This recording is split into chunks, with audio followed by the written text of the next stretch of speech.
Hey guys, welcome back to my channel. My name is Ty. I'm back with another DIY video. If you would like to see how I turned this dress into a crop top, keep on watching.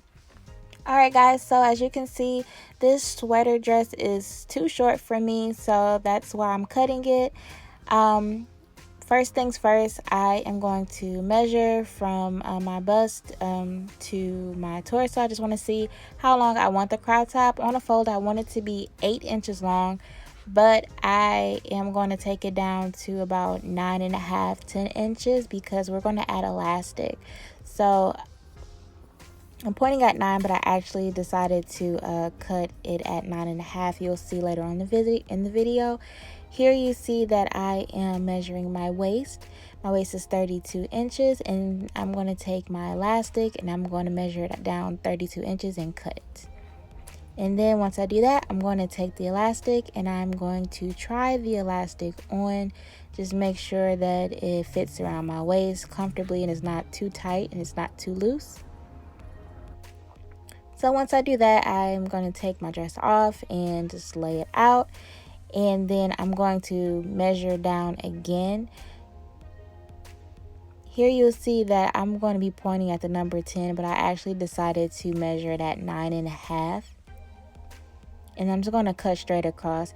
If you are a beginner, I highly suggest that you mark it or just use a ruler to cut so you can get a straight cut. But me, I do this all the time. I'm pretty steady with my scissors, so I can get a pretty even cut. And then also we're going to put elastic on also, so it's going to clean everything up once I put it on the serger. So here you're going to want to try on your not your dress, your shirt. You can leave like that if you want, but we're adding elastic. So here I have my elastic. I'm overlapping it about 2 inches because it stretches. So we're going to overlap it and do a top stitch on each end. Make sure you do a back stitch to make it more secure, and it should look like that. Alright, so we're going to add the elastic inside of this shirt. So I'm hoping by looking at the video you guys can really grasp or get the idea. So I'm just simply putting the elastic inside in the shirt and just pinning it. I'm just putting a pin in the back and the front and on the sides. If you want to make sure that it's even all the way around, then you could just pin all the way around and just kind of stretch the fabric as you go. And I'm going to take my serger and just serge it all the way around once I have the elastic evenly inside the shirt. If you do not have a serger, it's totally fine. Get you or use your sewing machine if you have one, and just do a straight stitch on the end of the elastic as you see where I am serging, and you'll get the same exact outcome. And you can either use a straight stitch or a zigzag stitch. Either would work, but yeah, you'll get the same exact outcome.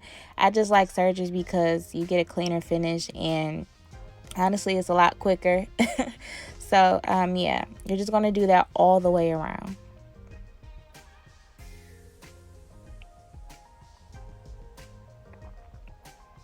And then you're just going to try it on, and this is what it looks like serged. So I'm just going to simply just take where the elastic is and I'm going to fold it inside. I want it to be the elastic to be invisible. So we're just going to fold it in once. And that's pretty much it. If you want, you could top stitch the sides or top stitch around all the way around if you want to keep that fold secure. But yeah, that's pretty much it, guys. If you like the video, don't forget to like, comment, and subscribe, and don't forget to share. And yeah, I will see you guys in the next one. Bye.